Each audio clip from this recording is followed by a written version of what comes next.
যে 26-এ আপনি কি যাচ্ছেন ব্রিগেডে, জিজ্ঞেস করেছে। ভাই খারাপ লিও না, 26-এ ব্রিগেডে যাওয়া না যাওয়া পরের বিষয়। আমার প্রথম বিষয় হচ্ছে 26-এ যারা যাচ্ছে তারা এই যে গতদিন যারা বলল দিল্লি চলে যাও, এদের বিরুদ্ধে কোনো প্রতিবাদ করেছে?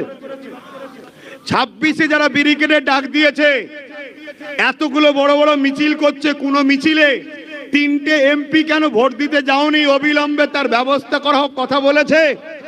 26-এ যারা ডেকেছে তাতে আমি যাব কি যাবে না, কে যাবে কি যাবে না, সব নিজ নিজ ব্যাপার, ওটা পরের বিষয়। আমি জানতে চাই রাজ্য সরকারের কাছে কি দাবি করেছে যে নিন্দা বিল পাস করে আপনি সুপ্রিম কোর্টে কেস করুন? 26-এ যারা ডেকেছে তারা কি এই কথাটা বলবে?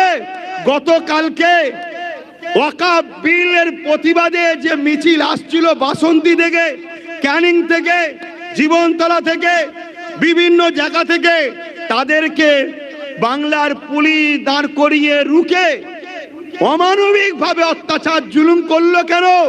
এর প্রতিবাদে কি কোনো বাইট দেবে? তাহলে আপনারা 26-এ যারা ডেকেছে তারা কি বলবে যে আপনার এমএলএ আপনার এমপিরা যেন সুপ্রিম কোর্টে কেস করে? এ কথা বুঝছেন না? কাগজটা আমায় দিয়েছে, জানতে চেয়েছে, যাওয়া না যাওয়া সব নিজের নিজের ব্যক্তিগত ব্যাপার ভাই। এখন অনেক দিন বাকি আছে। 26-এ যিনারা ডেকেছেন ওনারা যদি ওয়াকফ কালা কানুনকে বাতিল করার সত্যিই যদি চেষ্টা করে, তাহলে আগামীকাল যেভাবে রাজ্য প্রশাসন ওয়াকফ বিলের বিরুদ্ধে যেসব নিরীহ মানুষরা আন্দোলনে নেমেছিল তাদেরকে যেভাবে মেরেছে, এর প্রতিবাদে তাদের প্রতিবাদ করা দরকার আছে না নাই? আওয়াজ দিয়ে বলুন। পাশাপাশি মুর্শিদাবাদে যেভাবে রাজ্য সরকারের প্রশাসন ভিড়ের মধ্যে গাড়ি ঢুকিয়ে দিয়ে শান্ত প্রোগ্রামটাকে অশান্ত করে ফিরি গুলি চালিয়ে দুটো সম্প্রদায়ের মধ্যে হিংসা লাগিয়ে দিয়ে চাকরিজীবীদের আন্দোলনকে ধামাচাপা দিবার যে পরিকল্পনা করলো, এর বিরুদ্ধেও কথা বলতে হবে। কেন মুসলমানকে আজকে মিডিয়াতে আতঙ্কবাদী, সন্ত্রাস, দাঙ্গাবাজ বলা হচ্ছে, এর বিরুদ্ধেও কথা বলা দরকার আছে না নাই? এর পাশাপাশি গত কয়েকদিন আগে কলকাতায় টিএমসির পক্ষ থেকে একটা শাখা সংগঠন প্রোগ্রাম করেছিল, যে প্রোগ্রামে বাস থেকে হিন্দু ভাইদের ধর্মীয় পতাকাকে খুলে দিল। যে পতাকা খুলে দেওয়ার জন্য পশ্চিম বাংলায় বিজেপিকে অক্সিজেন দেওয়া হলো। বিজেপিরা হিন্দুদের বাড়ি বাড়ি গিয়ে বুঝাচ্ছে, দেখো মোল্লাদের পাওয়ার কত, এটা কি পাকিস্তান নাকি যে আমাদের ধর্মের পতাকা খুলে দেবে? এই যে ধর্মের সুশ্রুতি দিয়ে বাংলাকে বিজেপি শক্তিশালী যারা করছে, এদের বিরুদ্ধেও তাদেরকে প্রতিবাদ করা দরকার আছে না নাই? তারপরে আব্বাস সিদ্দিকী 26-এ যাবে কি না যাবে পরের বিষয়। কথা বুঝে আসছে না নাই? আমি আপনাদেরকে একটা কথা পরামর্শ দেবো, এই বিল কি রুকা সম্ভব আছে না নাই? কিভাবে সম্ভব আছে? কিভাবে সম্ভব আছে? আইন যখন কোন জিনিস হয়ে যায়, পাগলামি করবেন না। আমার কম পায় পাগলামি করবেন না। পাগলামি না করে খুব ভালো করে বোঝেন। আছেন চুলোতে, গরম লাগছে, লিয়ে ডাইরেক্ট এই কড়াতে লিয়ে ডাইরেক্ট চুলোতে ফেলে দেবে। এই চক্রান্ত হচ্ছে। এই কড়াই ফেলেছিল কারা? যারা পাড়ায় পাড়ায় ভয় দেখিয়েছিল না? হ্যাঁ, পাড়ায় পাড়ায় ভয় দেখিয়ে মোটা অঙ্কের টাকা নিয়ে সব এর কোলে তুলেছিল। কথা বুঝছেন না? বোঝেন না? এখন তো বোঝা দরকার। তো সেই জায়গায় এই বিলটার প্রতিরোধ করা যাবে কিভাবে একটু সংক্ষেপে বলবো। কারা শুনতে চান একটু হাত তুলে দেখান। আলহামদুলিল্লাহ। প্রথম নম্বর কথা হলো, একটা জিনিস যখন আইন হয়ে যায়, যখন বিলটাকে আলাদা কথা, যখন আইন হয়ে যায় তখন সর্বপ্রথম তোমার উচিত হবে আইনের অস্ত্র দিয়ে আইনকে কাটা। লোহাকে কাটতে গেলে যেমন লোহা লাগে, আইনের অস্ত্র দিয়ে কাটতে হবে। তার জন্য আপনাকে সুপ্রিম কোর্টের দ্বারস্থ হতে হবে। কেন লোকসভা থেকে রাজ্যসভা থেকে ভারতের সব থেকে বড় জায়গা হলো সুপ্রিম কোর্ট, ওই জায়গায় আপনাকে যেতে হবে। যারা আজ মুসলিম মেকি দরদি হয়ে পুরো বাংলায় হই হই করছে, তাদেরকে বলুন আপনারা কজন সুপ্রিম কোর্টে গেছেন, বা আপনাদের যিনি মেন মাথায় বসে আছে তিনাকে যাবার জন্য কতবার বলেছেন। আমি তো এখান থেকে বলছি রাজ্য সরকারের উচিত আমাদের পক্ষে থেকে সুপ্রিম কোর্টে যাওয়া দরকার, উচিত না উচিত নয়? হ্যাঁ, বলতেই পারি। তাহলে একটা হলো আইনের অস্ত্র দিয়ে কাটতে হবে। দ্বিতীয় নম্বর হলো, যদি তোমাকে আইনের অস্ত্র বারবার ডেটের পর ডেট দেয়, দ্বিতীয় নম্বর হলো তোমাকে যে শক্তি দ্বারা ওরা আইন করেছে, কি শক্তি? রাজশক্তি। তোমাদের ঘরেও কম্পিটিশনে রাজনীতিতে নামতে হবে, রাজশক্তি তৈরি করতে হবে। যেগুলো সেকুলার দল বলে সে সমস্ত দলকে এক জায়গায় নিতে হবে, যে আসবে না তাকে বাদ দাও। সেগুলোকে এক জায়গায় নিয়ে রাজশক্তি তৈরি করে সংখ্যা গরিষ্ঠতার যেমন জোর দেখাচ্ছে, পুরো দেশ জুড়ে তোমাকে তাদের 5 বছর 10 বছর লাগুক, সংখ্যা গরিষ্ঠতার পাওয়ার তৈরি করে যেভাবে ও আইন তৈরি করেছে, ওইভাবে তোমাকে ওই বিল বাতিল করে নতুন আইন করতে হবে। এবং ওই আইনে লেখা হবে আমাদের জমির উপরে ঘর বাড়ি যে যা করেছে সবটাই ওয়াকফের দখলে চলে যাবে। কথা মাথায় ঢুকছে না? ঢোকে না কেন? তুই আজকে দাদাগিরি দিয়ে জোর করে নিলি, আমার যেদিন ক্ষমতা আসবে আমার জিনিস আমি ফিরিয়ে নেবো, ওটা দাদাগিরি নয়, ইনসাফ হবে। কিন্তু তুই যে 10 বছর 20 বছর ভোগ করেছিলিস তার ক্ষতিপূরণ হলো তোর 10 তলা বিল্ডিং। অ্যাকচুয়ালি হওয়ার পিছনে লক্ষ্য আমার মনে হয় বোম্বাইয়ে আদানির ঘরটাকে বাঁচাবার জন্যই প্ল্যান। কেন এতিমখানার ওপর অত বড় ঘর, শুনছেন তো নাকি? তো যাই হোক, তাহলে দ্বিতীয় পন্থা। 3 নম্বর পন্থা হলো কৃষক বন্ধুরা যে আন্দোলন করেছিল, কৃষক বন্ধুরা যে আন্দোলন করেছিল জানেন তো নাকি? কিন্তু কৃষক বন্ধুরা সাকসেসফুল হওয়ার পিছনে একটা বড় শক্তি গোপন ছিল। ওই শক্তিটা কি? পাঞ্জাব সরকার কৃষকদের সাথ দিয়েছিল।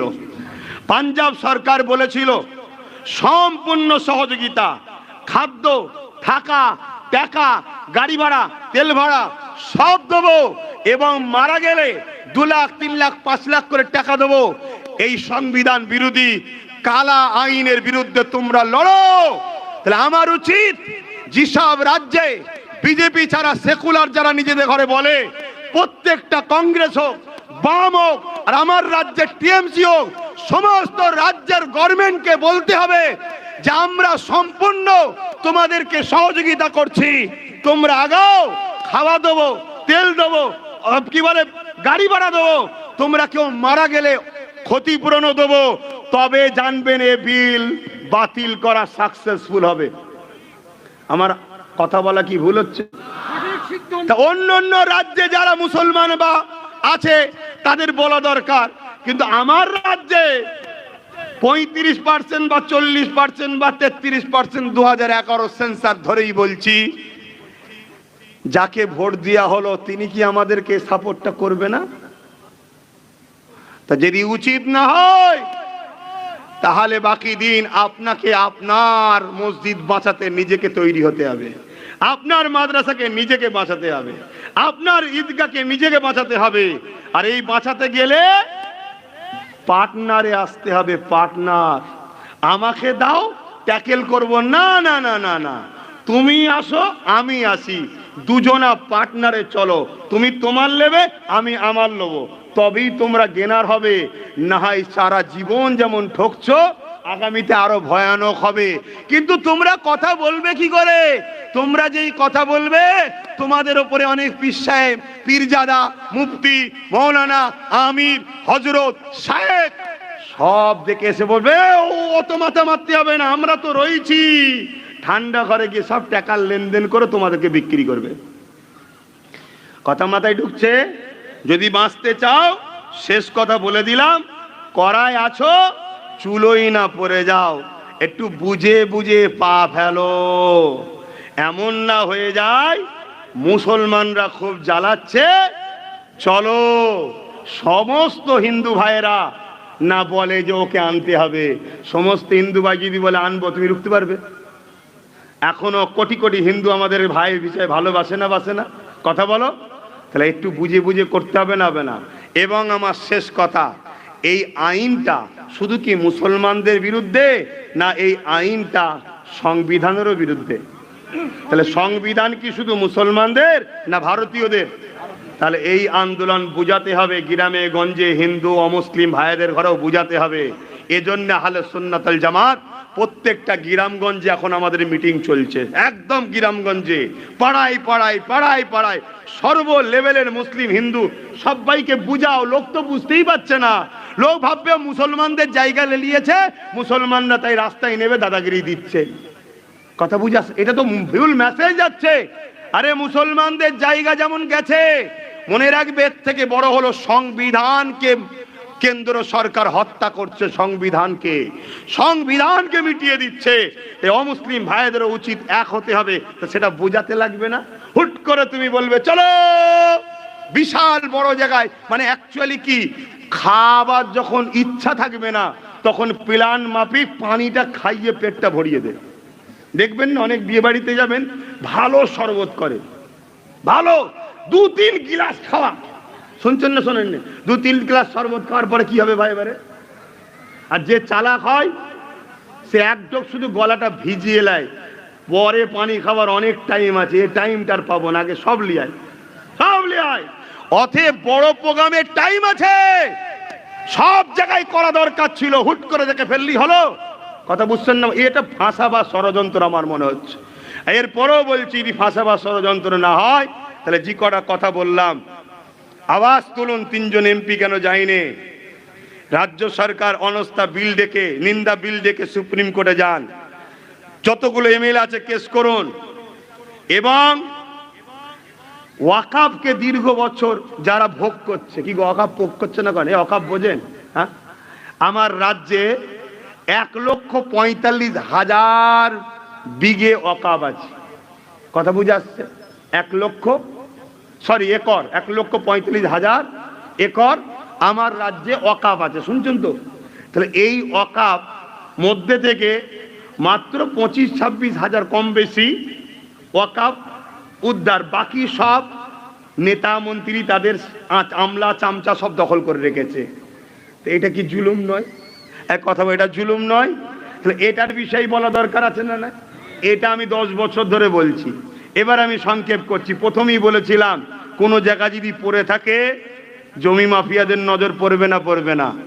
আপনার গাছ থেকে আম সবাই পেড়ে খাচ্ছে, আপনি কিছু বলেননি, কেন্দ্র শখ গেছে পুরো আম গাছ সমেত নিয়ে চলে যায়, ওটা আমার করে নেবো। 77 বছর আমাদের অকাপ ঝেড়ে খাওয়া হচ্ছে, আমরা 77 বছর প্রতিবাদ করিনি বলেই আজকে কেন্দ্র সরকার এই সাহসটা দেখালো। তাহলে আমাদের দোষ আছে না? নাই? আসো, সংগঠিত হতে হবে, কেন্দ্রের কালা কানুনকে মিটাতে হবে। যদি এই কানুনকে এখান থেকে বন্ধ না করতে পারি, আগামী দিন এত ভয়ানক ভয়ানক আইন করবে যাতে আমাদের নাগরিকত্ব চলে যাবে। অতএব এই যে ধরেছো, এটাকে ছাড়লে হবে না।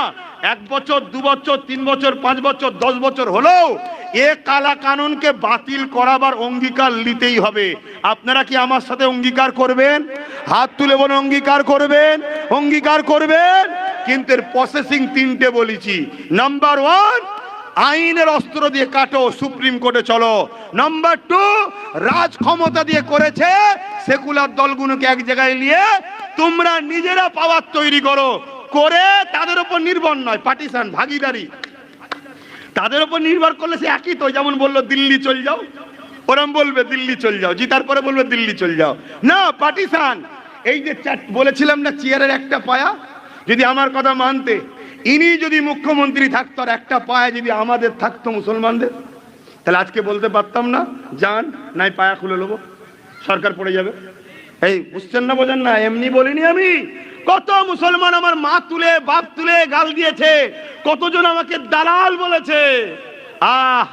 আল্লাহর কাছে আমি বিচার দিয়েছি, তার বিচার কিভাবে হবে তিনিই ভালো জানে। তবে আগামী দিন দেখতে হবে, দেখতে হবে। মনে রাখবে আমার নবী, আমার হাসতে আমার নবী পাক বলেছেন সাল্লাল্লাহু আলাইহি সাল্লাম, এ আমার উম্মত, লিডার অনেক বেরোবে। তোরা যদি বাঁচতে চাস কুরাইশের নেতৃত্ব মানবি। নবী এমনি বলে যায়নি, নবী এমনি বলে যায়নি। কেন? কুরাইশ তাদের নেতৃত্ব মানবি, তারা আমার খানদানের ছেলে হবে। কিন্তু আজকে সেই কুরাইশ বংশের ছেলে যখন বলেছিলাম, কত গালিগালাজ। আরে বাবা, ইনাকে 200 জায়গায় ভোট দিচ্ছ, দাও। আরে নিজের তো কমসে কম 90-80টা রাখো। কথা মাথায় ঢুকছে না? ঢুকে না? কিন্তু না, 500 টাকা 1000 টাকা, 500 টাকা 1000 টাকা লাও, এবার ঠেলা সামলাও। কয়েক লক্ষ কোটি মিলিয়ন কোটি টাকার সম্পদ ঝেড়ে নিল। অতএব আইনকে বাতিল করাবার জন্য আমাদেরকে চেষ্টা করতে হবে, কিন্তু পরিকল্পিতভাবে। প্ল্যান, নকশা, ব্লুপ্রিন্ট না করে করলে কি হবে শোনো। আমার তো ভয় হচ্ছে হঠাৎ করে বলবে পশ্চিম বাংলা রাষ্ট্রপতি শাসন হচ্ছে। অনেকে আবার কমেন্ট করে, আরে আমরা আল্লাহ ছাড়া কাউকে ভয় করিনি, রাষ্ট্রপতি হবে তো কি হয়েছে। যে কমেন্টটা করছে দেখা যাবে বেঈমান, হয়তো 5 ওয়াক্ত নামাজই পড়ে না। আল্লাহ বলেছে ইচ্ছা করে আগুনে হাত দিসনি, ও বুদ্ধি দিচ্ছে আল্লাহ ছাড়া কাউকে ভয় করিনি। এখানে আল্লাহর ভয় আর রাষ্ট্রপতি শাসনের সাথে কি হলো? আরে পরিকল্পিতটা কি হবে দেখো। রাষ্ট্রপতি শাসন হয়ে গেলে তখন কি হবে বুঝতে পারছো না? সব যেখানেই সুইচ টেপো যাবে ওদের, যেখানেই সুইচ টেপো যাবে ওদের। তখন দেখবে যেটাই করাছে ভয় ছিল সেটাই হয়ে গেছে। কি হবে এবারে? রুখবে কি করে? সময় থাকতে থাকতে বুঝতে হয়। কষ্ট দিচ্ছি কি জানি না। আমি সংক্ষেপ করার আগে একটা ছোট্ট উদাহরণ দিয়ে যাচ্ছি। একদল লোক বন্ধু মিলে ফিস্টি করতে গেছে, পিকনিক। পাত্রে পানি দিয়েছে, চুলো ধরিয়েছে, পানিটা গরম করছে, তেজপাতা লবঙ্গটার মধ্যে গরম করে না, বাকি আদা রসুন টসুন সব কাটছে, রান্না হবে। আর এই যে পানিটা বসিয়ে চুলোর ওপরে ও সাইডে কাজ করছে, এমন সময় একটা ব্যাঙ, শুনছেন তো ভাই, লাপাতে লাপাতে এসেই পানিতে পড়ে গেছে। পানিটা কলের পানি, তো ফ্রেশ পানি, ঠান্ডা। ব্যাগের খুব ভালো লাগছে, ঠান্ডা পানি, খুব সাঁতার কাটছে। কিন্তু আছে কোথায় ভাই? হ্যাঁ, সঙ্গে সঙ্গে তো গরম হয় না, কিন্তু খুব ভালো লাগছে। কিন্তু আস্তে আস্তে হাঁড়ি গরম হচ্ছে, পানি গরম হচ্ছে। ব্যাঙ ভাবছে পানিটা হালকা গরম লাগছে। ও ভাবছে আমি একটু ছুটোছুটি করছি তো তাই মনে একটু গরম হচ্ছে, তো যাক আমার গায়ে তো অসুবিধা হচ্ছে না। আবার একটু গরম বেড়েছে। ও ভাবছে আরে গরম হয় হোক গে যাক, ফ্রেশ পানি তো, ঠিক আছে তো। তারপরে আর একটু গরম হয়েছে, তখন কিন্তু একটু গায়ে যেন বড় কষ্ট লাগছে। তারপরেই ভাবতে ভাবতে আর একটু গরম হয়ে গেছে, তখনও বুঝতে পেরে গেছে ওরে সর্বনাশ, এ পানি তো আমার নয়, এ পানি তো আমার নয়, এখান থেকে বেরোতে হবে। লাফাতে চাইছে, বেরোতে পারছে না, লাফাতে চাইছে, বেরোতে পারছে না, লাফাতে চাইছে, বেরোতে পারছে না। পুরো রোস্ট হয়ে গেল, একদম সেদ্ধ হয়ে গেল। ভাই কেন ব্যাংকটা মারা গেল বলুন? ওর করছি, ওর কি বলে চিন্তাটা, মানে ওর ডিসাইড করারটা দেরি হয়ে গেছে। যখনই হালকা গরম হয়েছিল তখনই ওর লাভ মারা দরকার ছিল, যেটা আমার নয়। বুঝতে পারছেন তো? কিন্তু অনেক মানুষ দেখবেন গরমে ক্লান্ত হয়ে ঘুমিয়ে পড়ে। কেন? শরীর এনার্জি গরম কাটিয়ে লাই। হালকা হালকা গরমে ব্যাঙের এনার্জি পাওয়ারটাকে কমিয়ে নিয়েছে পানি। এখন লাভ মারতে চাইছে আর পাচ্ছে না। তোমাদের ঘরে বলে যায়, তোমরা খুব মনে করছো হালকা হালকা হচ্ছে, উত্তরপ্রদেশের মতো তো হয়নি। হালকা হালকা হচ্ছে, উত্তরপ্রদেশের মতো হয়নি। হালকা হালকা আগে ছিল না, এখন হচ্ছে তো। হালকা হালকা আগে ছিল না, এখন হচ্ছে তো। একটা সময় দেখবে তোমরা লাভ মারতে চাইবে যে আরে এ তো আমাদের নয়, এ তো আমাদের নয়। লাভ মারতে চাইবে কিন্তু মারার আর উপায় মাথায় ঢুকছে? সময় থাকতে থাকতে লাভ মারো, থাকতে থাকতে লাভ মারো। মনে রাখবে কালকে শুনানি আছে সুপ্রিম কোর্টে, 16 তারিখ। দোয়া করি আল্লাহ পাক যেন হিফাজত করেন, বলুন আমিন। আল্লাহ যেন এদের সৎ উদাই দেয়, সৎ বুদ্ধি দেয়, বলুন আল্লাহুম্মা আমিন। এখনো সময় আছে, টাইম থাকতে থাকতে তওবা করুন। আল্লাহ বড় দয়ালু, তিনি তওবাকারীকে বড় পছন্দ করেন। আশা করছি আমার এই ভাইটা এখনো মনে হয় কানে কম শুনছে নাকি আমি জানি না, একটু বুঝে বলেন যে মানা করছে। মোহাব্বতে দরুদ আল্লাহুম্মা সাল্লি আলা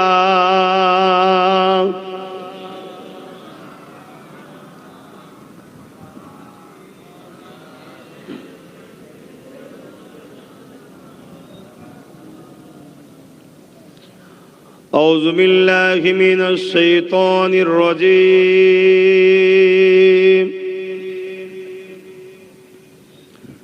بسم الله الرحمن الرحيم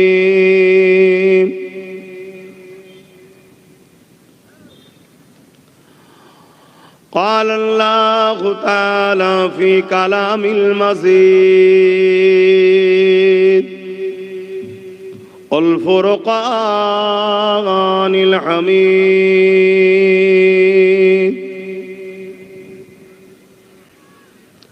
إن الله وملائكته يصلون على النبي يا أيها الذين آمنوا صلوا عليه وسلموا تسليما اللهم صل على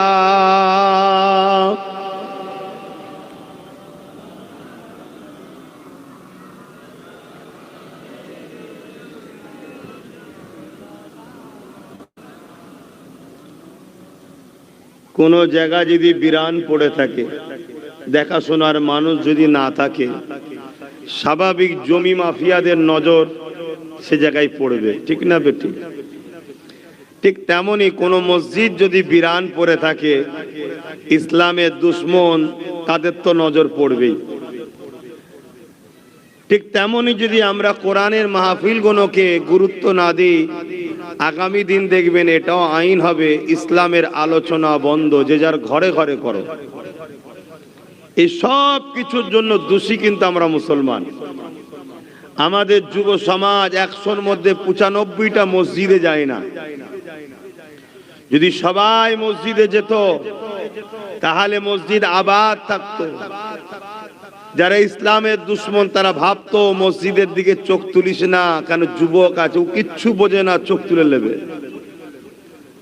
ঠিক তেমনি আমাদের যুবকরা যদি দিন ইসলামের আলোচনার মাহফিলকে গুরুত্ব দেওয়া বন্ধ করে, যে আমি তো ভিআইপি হয়ে গেছি, আমার জন্য আবার ধর্ম টর্মর কি দরকার, দুনিয়ায় যাখানে যা সমস্যা পড়ে টাকা মারি সমস্যা কেটে যায়। মনে রাখবেন কাফনের কোনো পকেট থাকে না, কাফনের কোনো পকেট থাকে না। অতএব নিজের ধর্মের গুরুত্ব দাও। আর এটাও মনে রাখবেন, ইসলামকে মিটাতে যুগে যুগে চেয়েছিল দুই শ্রেণীর মানুষ।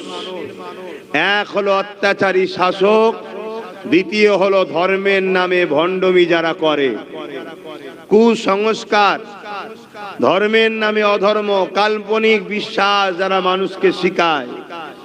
এই দুই শ্রেণী ইসলামের চরমভাবে যুগে যুগে ক্ষতি করতে চেয়েছে, কিন্তু এরা কখনোই সাকসেসফুল হতে পারেনি। জোরে বলুন সুবহানাল্লাহ। তবে হ্যাঁ, এই দুই শ্রেণীর হাতে যুগে যুগে কোটি কোটি মুসলমান কচু কাটার মতো কাটা হয়েছে। আর এই কাটতে পেরেছে কেন? আমাদের কর্মের দোষে, আমাদের ঈমান দুর্বল হওয়ার জন্য, আমাদের ভেতরে মুনাফিক মানুষ ঢুকে যাওয়ার জন্য, তাদের সোহবতে পড়ে ইসলামের মূল রোডটা ছেড়ে দিয়ে নকল বানানো ধর্মে ইসলামের দিকে চলে যাওয়ার দরুন ওলি আউলিয়া নবী সাহাবা আহলে বায়াতদের ছেড়ে দেওয়ার জন্য আজকে আমাদের ঘরে যুগে যুগে এই জালিম অত্যাচাররা যেভাবে পেঁয়াজ মূলো কে যেভাবে কাটে ওইভাবে মুসলমান কোটি কোটি কেটেছে। ইতিহাস বলছে মুসলমানদের মাথাতে বড় বড় সব রাজপ্রাসাদ তৈরি করেছে। হালাকু খান, চিঙ্গিস খান, এসব বড় বড় সব ইসলাম বিদ্বেষী শাসক এসেছিল, ইসলামকে কখনো কিন্তু মিটাতে পারেনি। আজকে পৃথিবী জুড়ে নতুন করে আবার একটা আবহাওয়া চলছে ইসলামকে মিটাবার।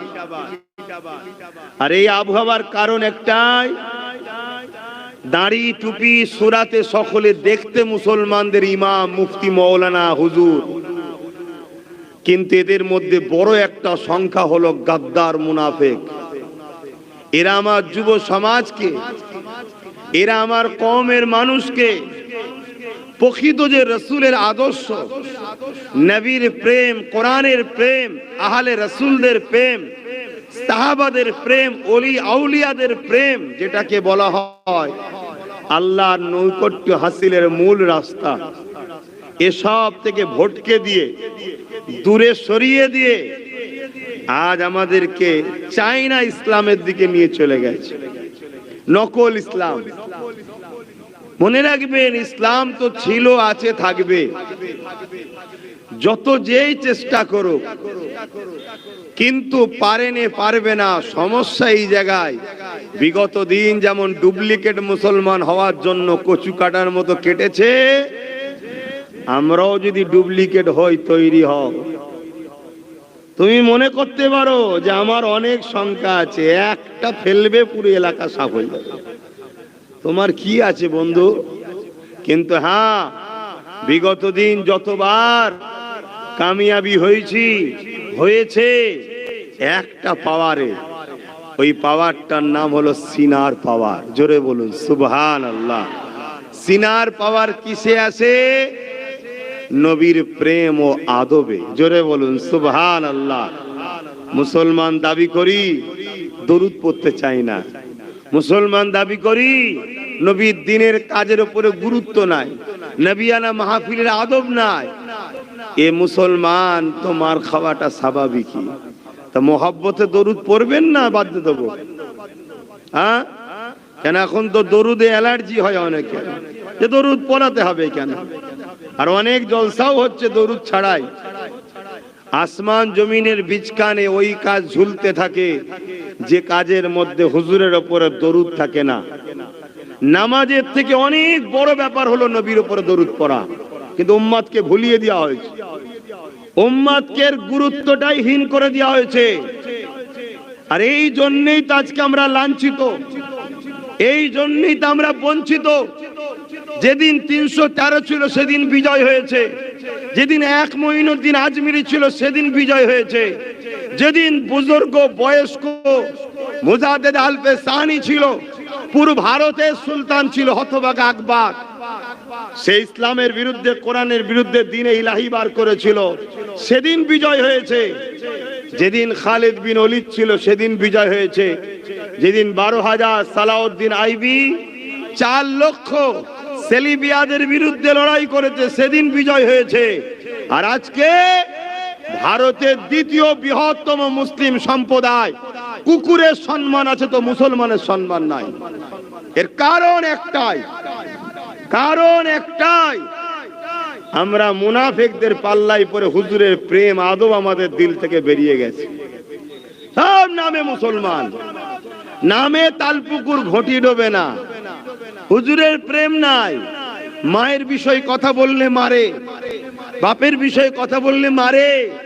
দুনিয়ার গাদ্দার, বেঈমান, ধোঁকাবাজ, চিটিংবাজ, চোর, ছেঁচড়া নেতাদের বিরুদ্ধে কথা বললে মুসলমানকে গুলি করে, বোম মারে, ঘর ভেঙে দেয়, কেস দেয়। আর নবীর শানে কত বড় বড় কথা বলা হচ্ছে, মুসলমান তাদেরকে দাওয়াত করে খাওয়ায়। তোদের উপরে আমাদের উপরে খোদার গজব হবে না তো কার উপরে হবে? আমার আজ বুঝছেন তো নাকি? এ থেকে বাঁচার উপায় আছে। সর্বপ্রথম কথা হলো,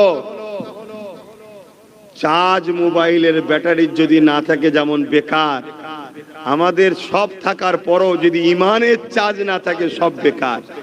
সিনার পাওয়ার বাড়াও। কেননা মুসা আলাইহিস সালামকে আল্লাহ বলেছিলেন, যাও ফেরাউনের কাছে, ফেরাউন বড় জুলুম করছে, ফেরাউনকে গিয়ে বলো ও জুলুম বড্ড বাড়াবাড়ি শুরু করেছে। মুসা আলাইহিস সালাম বলছেন, আল্লাহ আপনি তো হুকুম করছেন, আমি তো যাব, তবে আমি আর আমার ভাই হারুন আলাইহিস সালাম, আমরা 2 জন ছাড়া তো তৃতীয় কেউ নেই। আর মিলিটারি আছে, সৈন্য আছে, বিশাল জনবল, গুন্ডা মস্তান, মাসুল পাওয়ার, ক্যারাটিম্যান, বক্সার, কি নেই সব আছে। তা আপনি যেতে বলছেন যাব মালিক, তবে আপনার কাছে আমি সাহায্য চাই। কি লাগবে? আল্লাহ আমার সিনাতে পাওয়ার দেন। জোরে বলুন সুবহানাল্লাহ। কোরআন তোলো। আল্লাহ নবী মুসা বলেনি যাকে আমাকে AK-47 দাও, পরমাণবিক বোমা দাও, মিসাইল দাও, না, আল্লাহ আপনি আমার সিনাতে পাওয়ার দেন। জোরে বলুন সুবহানাল্লাহ। পৃথিবীতে কটা পাওয়ার আছে? ম্যান পাওয়ার, মানি পাওয়ার, মাসুল পাওয়ার বা অস্ত্র বলতে পারেন। এখন তো মাসুল নয়, অস্ত্র। আগে তরোয়াল ছিল, মাসুল অস্ত্র। আর ম্যান্ডেট পাওয়ার, রাজ শক্তি সংগঠিত।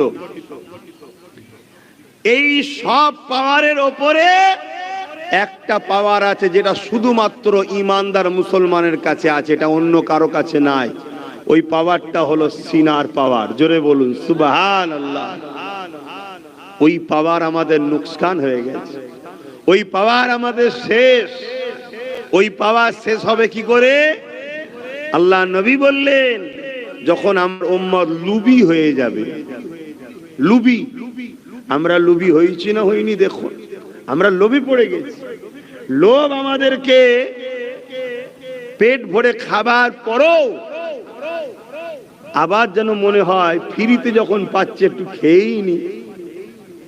লোভ এত খারাপ জিনিস। তো যাক, মুসা আলাইহিস সালামকে আল্লাহ বললেন যাও, আমি তোমার সিনাতে পাওয়ার দিলাম। জোরে বলুন সুবহানাল্লাহ।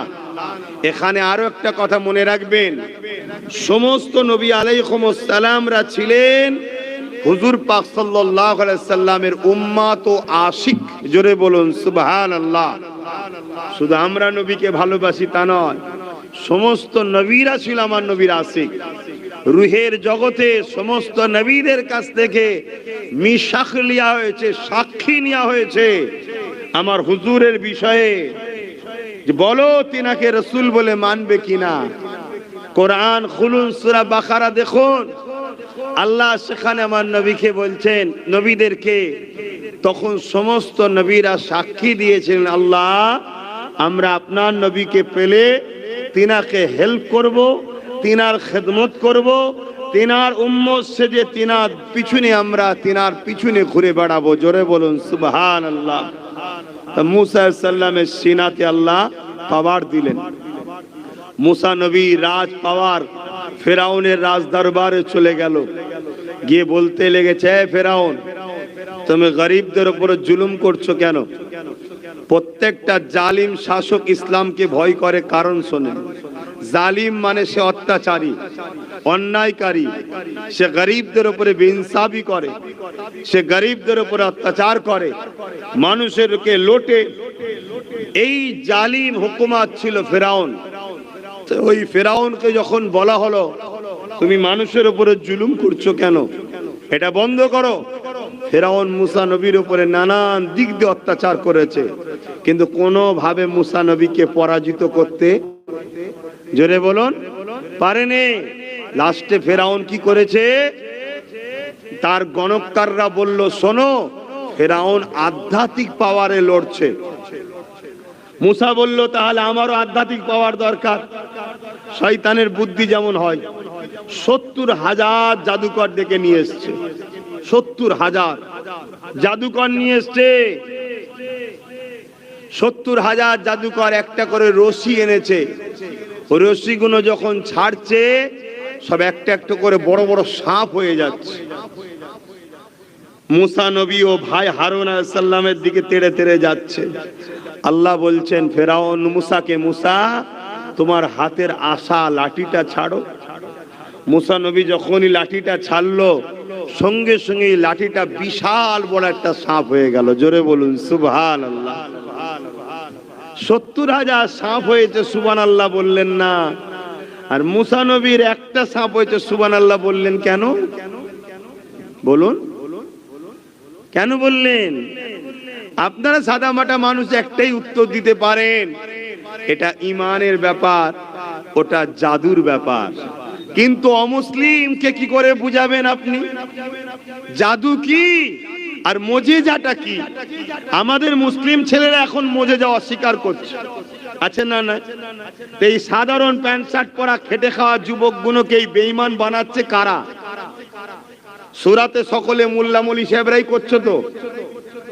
এজন্যই বলি বাপ, এর আগেও কখনো কখনো এসেছি, রাস্তাঘাটে এত জাম হয় বলে এদিকে দাওয়াত টাওয়াত দিয়াই বন্ধ করে দিয়েছি। বহুত গ্যাঞ্জাম, বিজনেস এলাকা তো, আর সরু সরু রাস্তা সব, আর মানুষের ধৈর্য শক্তি নেই, গাল ভর্তি দিয়ে কথাও বলতে পারছে না, আর কি বলছে বোঝাও যাচ্ছে না, ঢুকিয়ে দিলেই হলো মোটরসাইকেল লাও খেলা।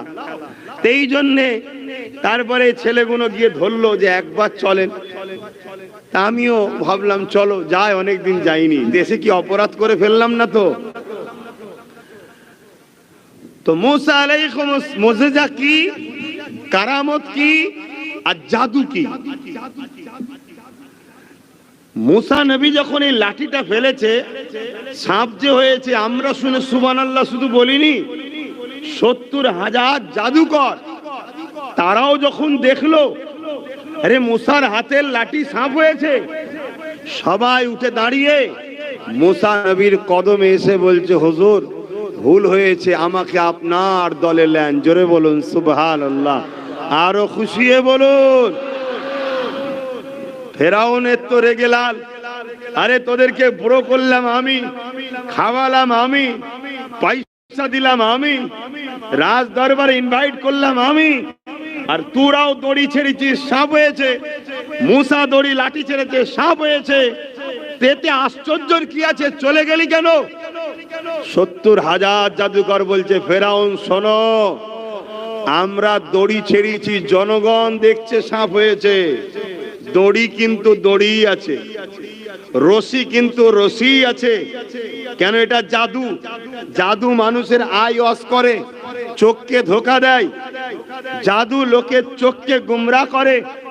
দড়ি দড়ি আছে, রশি রশি আছে, সাপ কিন্তু মানুষ দেখছে, কিন্তু মুসা যে লাঠিটা ছেড়েছে, অবাক বিষয় হলো ওটা লাঠি নেই, সত্যিকারের সাপ হয়েছে। জোরে বলুন সুবহানাল্লাহ, আরো জোরে বলেন। এটা হলো সিনার পাওয়ার দ্বারা হয়, নবীদের দ্বারা যখন হয়েছে মুজিজা, আর যেসব মুসলমানদের সিনার পাওয়ার ওলিয়া উলিয়া, আম মানুষ, নবী নয়, ওলিয়া উলিয়া, তাদের দ্বারা যখন এমন কিছু ঘটে ওটাকে বলা হয় কারামত। ওটাকে কি বলা হয়? কারামত। কারামতে আউলিয়া হক্কুন আর মুজিজায়ে আম্বিয়া হক্কুন, দুটোই হক। অস্বীকার করলে ইসলাম থেকে বেরিয়ে যায়, সে আর মুসলমান থাকে না। কথা মাথায় ঢুকছে? তাহলে সিনার পাওয়ারের দরকার আছে না নাই?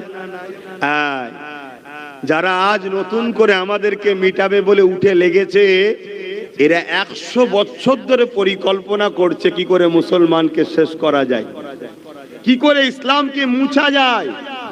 এবার একটা প্রশ্ন, ইসলামের উপরে এত রাগ কেন? আপনারা দেখেছেন হয়তো, মিডিয়া খুললে একদল তথাকথিত গদি মিডিয়া, তারা দেশের রুজি রুটি রোজগার বেকারত্ব নিয়ে আলোচনা করে না। মিডিয়ায় কি আলোচনা হয়? কার ধর্ম পুরাতন, কে বলছে আমার 500 বছর, কে বলছে 5 লক্ষ বছর, কে বলছে 5 কোটি বছর। আবার একদল ওই স্টেডিয়ামে বসে থাকে মানবরূপী কুকুর, তারা দিন রাত ঘেউ ঘেউ করছে তোদের ইসলাম তো 1500 বছরের। বলেন না, বলে না? একটু হ্যাঁ কি না বলবেন তো? কুকুর বলেছি বলে খারাপ লাগছে? আমার তো মনে হয় কুকুর যদি আমার ভাষা বলে, সেও এসে বলবে হুজুর আমাকে কেন জড়ালেন, আমি তো ওদের থেকে ভালো। কিন্তু যে কথা না বললে তো বুঝবেন না, তাই বলতে হচ্ছে। আমার আজ কি অসুবিধা হচ্ছে? বহুত দিন পর আপনার সঙ্গে দেখা। আমাদের কবির চাচা, লোকটা যাই হোক নাই হোক নীতি আছে, পয়সা না থাকতে পারে, নীতি আছে।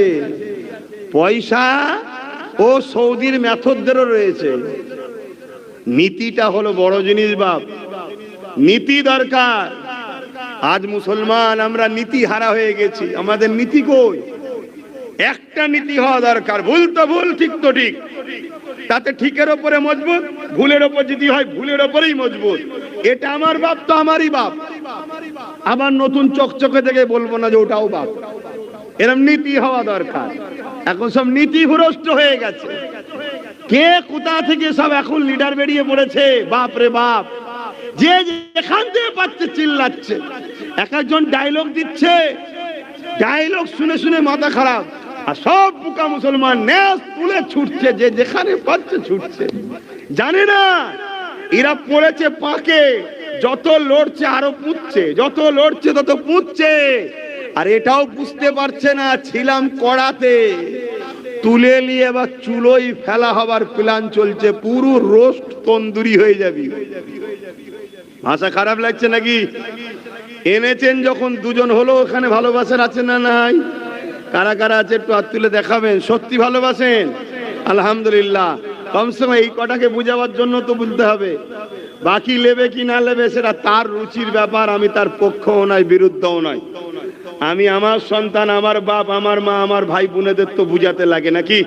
হ্যাঁ, সবাই যদি বলতে পারে এই গণতান্ত্রিক দেশে, আমি কেন বলতে পারবো না? বাবা যদি উলঙ্গ হওয়ার পরও তার ভক্ত থাকতে পারে, হ্যাঁ, প্রকাশ্য নারীকে খুন করে ধর্ষণ করার পরও যদি সে নেতার পক্ষে সাপোর্ট থাকতে পারে, তো মোস্তফা জানে রহমতের কথা এই জমিনে বলা আমার অধিকার আছে না নাই? তাই বলছি বাপ। এবারে যদি বলো কেউ হাত গুটোবে, আমরা হাত গুটোবার পক্ষে নয়, আমরা ডিফেন্সের পক্ষে। কিন্তু ডিফেন্স করতে গিয়ে বদরে কি হয়েছিল জানেন তো নাকি?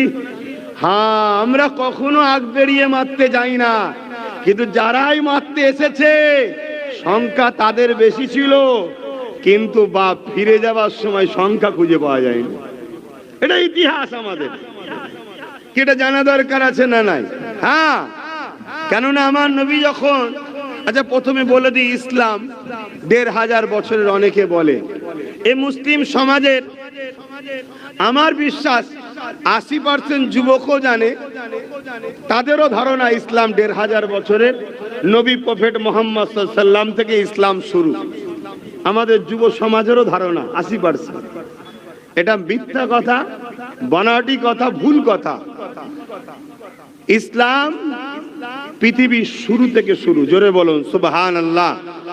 ইসলাম আরবি শব্দ। বাকি কার ধর্ম কত বয়স ভাই ওলি আমি আলোচনা করব না। আমি কোন ধর্মের পক্ষ বলতে আসিনি, বিরুদ্ধে বলতে আসি না। যার যেটা আছে তুই তোরটালে থাকবে যা, আমারটাকে কামড়াবি নি, এটাই আমার বক্তব্য। আমার বাপ টেরা হোক কানা হোক, আমার বাপ, তোকে টেরাও বলতে হবে না, কানাও বলতে হবে না, আর আব্বাও বলতে হবে না, তুই তোরটা গেলে থাকবে যা। এটা হচ্ছে আমার বক্তব্য। তো ভাইরা আমার, ইসলাম প্রথম কথা হচ্ছে লা ইলাহা ইল্লাল্লাহ। ইসলামের প্রথম কথা কি? লা ইলাহা ইল্লাল্লাহ। अल्लाह के सिवा दूसरा कोई माबूद ही नहीं। আল্লাহ ছাড়া দ্বিতীয় কোনো রব, প্রভু, খালেক, সৃষ্টিকর্তা নাই। এটা হলো ইসলামের প্রথম কথা। চলে আসুন, এই পৃথিবীতে, এই পৃথিবী নামক গ্রহ, এটা একটা গ্যালাক্সি। আমার আল্লাহ এরকম কয়েক লক্ষ মিলিয়ন বিলিয়ন গ্যালাক্সি তৈরি করেছে। এই পৃথিবী নামক গ্রহ হলো মানুষের জাতির জন্য পরীক্ষা সেন্টার আল্লাহ করেছে। এই গ্রহতে যখন প্রথম দুজন মানুষ আসে, একজন হলো পুরুষ আর একজন হলো মহিলা। পুরুষটার নাম হলো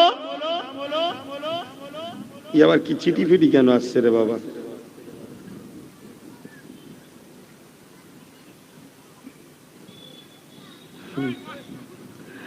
ঠিক আছে, এই বিষয়ে পরে বলছি।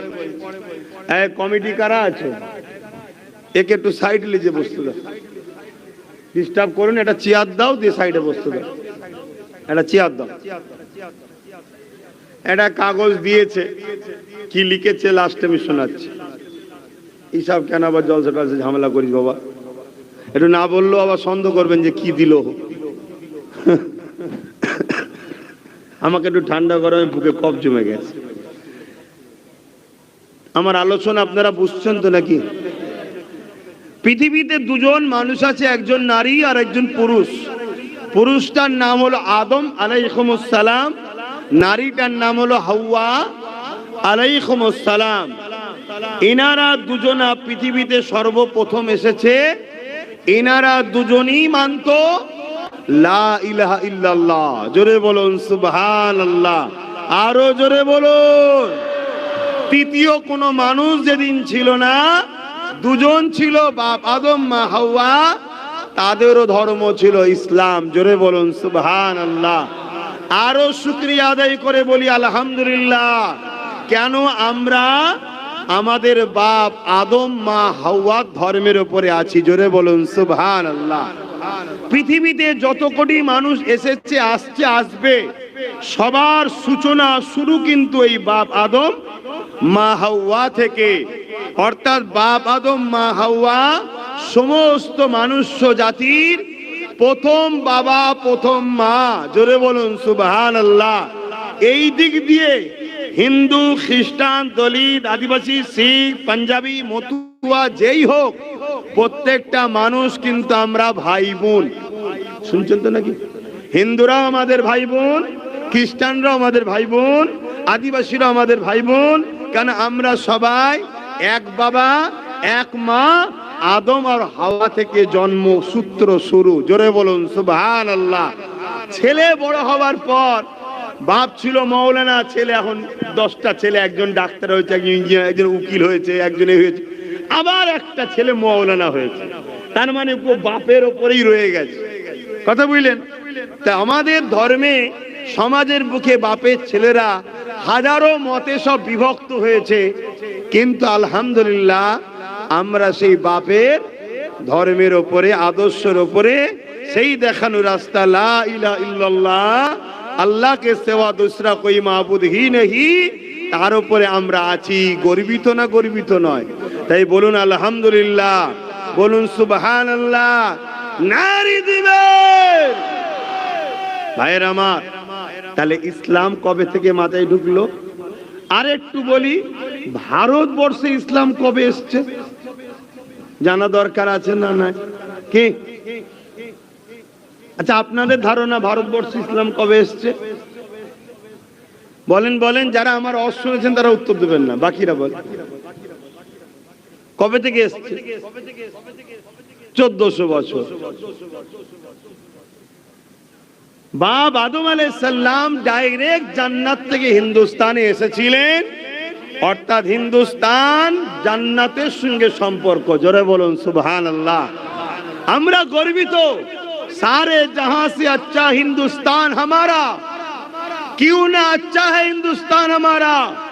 क्योंकि सबसे पहले जो इंसान बसर आए थे, हर इंसान का जो पहले अव्वल अब्बा है, वो हिंदुस्तान में तशरीफ डायरेक्ट जन्नत से लेके आए हैं। बोलिए सुभान अल्लाह। আমাদের আব্বার পায়ের ছাপ এখনো রয়েছে। ডাইরেক্ট ইসলাম এসেছে ভারতে, আর আম্মা হাওয়া এসেছে আমার নবীর দেশ জাজিরাতুল আরব, ওখানে মা হাওয়া এসেছে। আলহামদুলিল্লাহ, আমরা হলাম সেই হিন্দুস্তানের মানুষ। এটা আমাদের আব্বাজানের দেশ। জোরে বলুন সুবহানাল্লাহ। সাদা চামড়ার ব্রিটিশ এসে চেয়েছিল বাপের ছেলেদের মধ্যে বিভাজন লাগিয়ে দেশকে লুটবো। এখন কালো চামড়ার ব্রিটিশরা বসে আমাদের ভাই ভাই লাগাচ্ছে আর দেশকে লুটছে। ভাইদেরকে এক হয়ে থাকতে হবে। একটু দেশের কথা বললাম, কারো অসুবিধা হলো নাকি? কেন? কিছু মুখ পোড়া মুসলিম দাবিদার আছে, ধর্ম সম্বন্ধে জানে না, জাহেল মূর্খ, তারা আবার সমালোচনা করে আমরা আলোচনা করলে। কথা বুঝে আসছে? দেশকে ভালোবাসা এটা আমার নবীর সুন্নাত। জোরে বলুন সুবহানাল্লাহ। যে যার মাতৃভূমিকে ভালোবাসতে হবে। যে মাতৃভূমিকে ভালোবাসতে পারবে না, সে 100% নিখুঁত মুসলমান হতে পারলো না। 100% নিখুঁত মুসলমান হতে গেলে সব কাজের মধ্যে দেশটাকেও ভালোবাসতে হবে। তা আমাদের মাতৃভূমি হলো আব্বাজান আদম যে দেশে এসেছে, সেই মহান মাতৃভূমি ভারতবর্ষ, হিন্দুস্তান। জোরে বলুন সুবহানাল্লাহ। আর একটু খুশির কথা বলি, আব্বাজান আদম আলাইহিস সালামের সাথে ভারতবর্ষের বুকে আমার নূর নবী দয়ান নবীও এসেছিলেন। জোরে বলুন সুবহানাল্লাহ। আরো জোরে বলবেন না? কেন আমার নবী তখন বাপ আদমের পেশিনাতে ছিল, জানেন তো নাকি? নূরে মুহাম্মদ রসুল বাপ আদমের কপালে ছিল, রক্ষিত, তখন সুরক্ষিত। বাপের সাথে উনিও দুনিয়া এসেছিলেন। জোরে বলুন সুবহানাল্লাহ। তাহলে আমরা গর্বিত না? গর্বিত না? হ্যাঁ, কিন্তু আজ আমরা লাঞ্ছিত আমাদের কর্মের দোষে। আমরা হুজুরকে ছেড়ে দিয়ে হুজুরের দুশ্মনদের ঘরে নেতা বানাই, এজন্য আমাদের আজকে লাঞ্ছিত। আমাদেরকে পরিবর্তন হতে হবে। তো যাক, ইসলামের উপরে টার্গেটের কারণ কি? আমি যদি সংক্ষেপে আমার নবী পাকের লাইফটা একটু বুঝাই। আল্লাহ নবী আসার আগে হযরত ঈসা আলাইহিস সালাম এসেছিলেন। ঈসা নবী চলে যাবার পর এই পৃথিবীর জমিনে ইসলামের মেসেজ দিবার মানুষ কেউ ছিল না। এখানে আরেকটা কথা বলি, সমাজে কিছু ইউটিউবে দেখা যায় দাড়ি টুপিওয়ালা মুসলমানদের স্কলার, দাড়ি টুপিওয়ালা মুসলমানদের বক্তা সেরে প্রচার করছে, যারা মূলত ইহুদি খ্রিস্টানি, যারা মুসলমান সেজে মুসলমানদের রহনুমা হয়েছে। তাদের বক্তব্যের মধ্যে পাওয়া যায় অনেক নবীদের নাম বলে, তারা নাকি ইহুদি খ্রিস্টান ছিল। নাউযুবিল্লাহ। মনে রাখবেন, 1 লক্ষ মতান্তর 2,24,000 নবী রাসূল এই জমিনের উপরে যারা এসেছে সবাই ইসলাম ও মুসলমান ছিল। এটা আমাদেরকে মিসইউজ করা হচ্ছে। এই কথা যে বিশ্বাস করবে সঙ্গে সঙ্গে সে ইসলাম থেকে বেরিয়ে যাবে। তাহলে কিভাবে আমাদেরকে বেঈমান বানানো হচ্ছে দেখছেন? হাজার হাজার গাছ, যদি গাছের মূলগুলো কেটে নেওয়া হয়, বলুন ও গাছ আর কোনোদিন ফল দিতে পারবে না? কোনো কাজে লাগবে? 2 দিন পরে সব দেখবেন নিজে নিজেই ঝলসে ঝলসে শেষ। তা আমাদের সব রাখছে, নামাজ আছে, দাঁড়ি আছে, টুপি আছে, রোজা আছে, হজ আছে, মুসলিম নাম আছে, তাকবীরের বাহারও রয়েছে, সব রয়েছে, শুধু ভেতর থেকে মূল ঈমানটাকে কেটে নেওয়া হচ্ছে। আস্তে আস্তে নিজেরাই মারপিট করছি, নিজেরা নিজেদের নামে কেস করছি, নিজেরা নিজেদেরই এখন খুন করছি, নিজেরাই শেষ হয়ে যাচ্ছি। কথা মাথায় ঢুকছে? 2 হাত, 2 পা, 2 চোখ, 2 কান, সবই হচ্ছে ভালো, কিন্তু জান যদি না থাকে চোখের দাম আছে, জান যদি না থাকে পায়ের কাজ আছে, জান যদি না থাকে হাতের কাজ আছে। তা নামাজ, রোজা, দাড়ি, টুপি সবই ভালো জিনিস, কিন্তু যদি হুজুর দিলে না থাকে, ঈমান না থাকে, সবটাই, জোরে বলুন, মূলটা বুঝুন, না হয় সব বেকার। বাপেরা, নওজোয়ান তরুণেরা, ঈসা নবী চলে যাবার পর 500 কিছু কম বেশি পর পৃথিবীর জমিনে কোন নবী না আসার জন্য এই পৃথিবীর মানুষ কোন এক আল্লাহকে ভুলে গিয়ে, ইসলামকে ভুলে গিয়ে নকল ধর্ম তৈরি করেছে, নিজেদের কাল্পনিক খোদা তৈরি করেছে, নিজেদের মায়ের সঙ্গে নিজেরা নোংরা কাজ করেছে, বাপ কোনো জেন্ত বাপে মেয়েদেরকে পুঁতে দিয়েছে, ধনী লোকরা গরিবদের ঘরে কৃতদাস দাসী করেছে। সমাজে তৎকালীন যারা রাজা শাসক ছিল তারা মানুষগুলোকে কৃতদাস দাসী বানিয়ে কোমরে বেল পরিয়ে বাজারে নিলামে তৈরি করেছে। এ যুবকের আলু পটল যেমন বিক্রি হয় ওইভাবে মানুষকে কেনা বেচা করা হয়েছে। মানুষের বেটিগুলোকে ওই সকল নেতাদের চেলাচামটাদের জন্য ভোগের পাত্রী হিসাবে ব্যবহার করা হয়েছে। এমনকি রোমের মতো সাম্রাজ্য, পারস্যের মতো সাম্রাজ্য, পুরো পৃথিবী জুড়ে মানবরূপী পশু তৈরি হয়ে গিয়েছিল, যাদের মধ্যে ইনসাফ ছিল না, যাদের মধ্যে ইনসানিয়াত ছিল না, যাদের মধ্যে মনুষ্যত্ব ছিল না, যাদের মধ্যে প্রেম ভালোবাসা ছিল না। নিজের সন্তান দিগকে, নিজের বাপ মা দিগকে এক কথায় যে ক্ষমতা ছিল, জুলুম গুলোকে, দুর্বল গুলোকে জুলুম করতে থাকতো।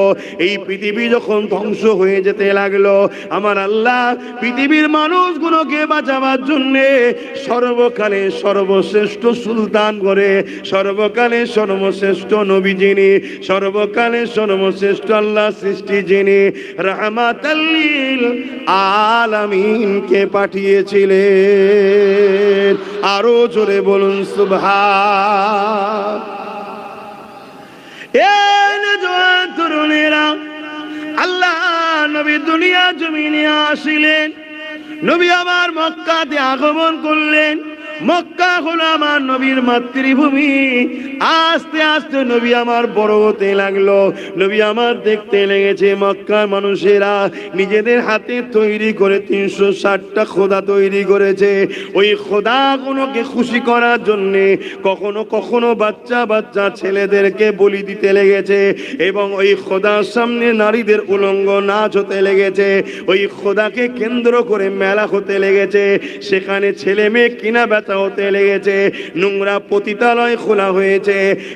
এক কথাই পাপাচারে পুরো মক্কা জুড়ে এমন করে ছুঁয়ে গেছে, খুন খারাপি দাঙ্গা ফাসাদে ভরে গেছে। তারা কেউ এক আল্লাহকে মানত না, তারা ঈসা নবীর দাওয়াতকে ভুলে গেল, ইব্রাহিম নবীর মেসেজকে ভুলে গেল, ইসমাইল নবী এক আল্লাহ দাওয়াত দিয়েছিল ভুলে গেল। কেননা নবী যখন ওয়াজ করা বন্ধ করে দিয়েছে, এই সময়েতে দুশ্মনেরা, এমন করে ইসলাম বিদ্বেষীরা, এক কথায় শয়তানের ছেলেরা, তারা ক্ষমতার জোর দেখিয়ে তাদের কাছে নিজেরা প্রভু সেজে বসে গেছে। আল্লাহ নবী 40 বছর যখন বয়স হলো, নবী আমার তাদেরকে দিনের দাওয়াত দিবার জন্য কাবার পাশে একটা উঁচু জায়গায় দাঁড়িয়ে তাদেরকে ডাক দিয়ে বলতে লাগলো, এ আমার প্রতিবেশী মক্কা মানুষেরা, এই যে একটা পাহাড় দেখছে, একটা পাহাড়কে দেখালো, ওই পাহাড়ের ওই পাদদেশে একদল লোক রয়েছে, আমি মুহাম্মদ রসুলজি বলি, তোমরা কি মেনে নেবে? তারা বলল, হ্যাঁ মেনে নেব। আল্লাহ নবী বললেন, তুমি আমাকে না দেখে, তাদেরকে না দেখে কেন মানবে? তারা বলেছিল, কোনদিন আপনি মিথ্যা কথা বলেননি, 40 বছর ধরে আপনাকে দেখছে, কখনো মিথ্যা বলেননি, সর্বসময় সত্য কথা বলেছে, কখনোই আর কি ফাজলামি করেননি, ঠাট্টাও করেননি, কারো ক্ষতি করেননি, আমাদের থেকে সম্পূর্ণ আপনি আলাদা।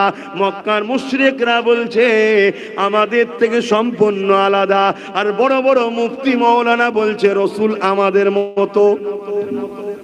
আছে না না? এই সব বেঈমানদের জন্যই তো আমরা আজকে শেষ।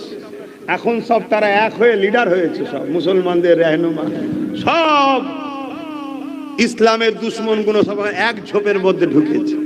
কি হবে? বাঁচার জন্য ঢুকেছে না, নিজেদের পাতের সুরো উঠে চলে যাবে, পাতের সুরো ঠিক রাখার জন্য সব এক হচ্ছে। ইসলামের জন্য যদি এক হতো, 10 বছর আগে থেকে চিল্লাচ্ছি ওয়াকাফ বাঁচাও, ওয়াকাফ বাঁচাও, ওয়াকাফ বাঁচাও, তখন ভাবতো না? ভাবতো নি? হ্যাঁ, বললেই তো আব্বাস সিদ্দিকী খারাপ, তা খারাপ হই হোক গে, যা আল্লাহর জন্য বলতে হবে না? হবে না? হ্যাঁ বলছি। এখন কেউ দুদিনের জন্য নেবেছে, তার হুড়োহুড়ি বেশি হবে। আমি তো 10 বছর ধরে এক লেভেলে চালিয়ে যাচ্ছি, আরো যতদিন বাঁচবো এক লেভেলে চালাবো, তাই আমার হুড়োহুড়িটা একটু কম লাগতে পারে। কথা মাথায় ঢুকছে? হ্যাঁ, তো মক্কার মুশরিকরা কি বললো? কোনদিন আপনাকে মিথ্যা বলতে দেখি না, জুলুম করতে দেখি না, ইয়ার কি ফাজলামি করতে দেখি না, আপনি সম্পূর্ণ আমাদের থেকে আলাদা। 40 বছর বয়স তখন নবীর।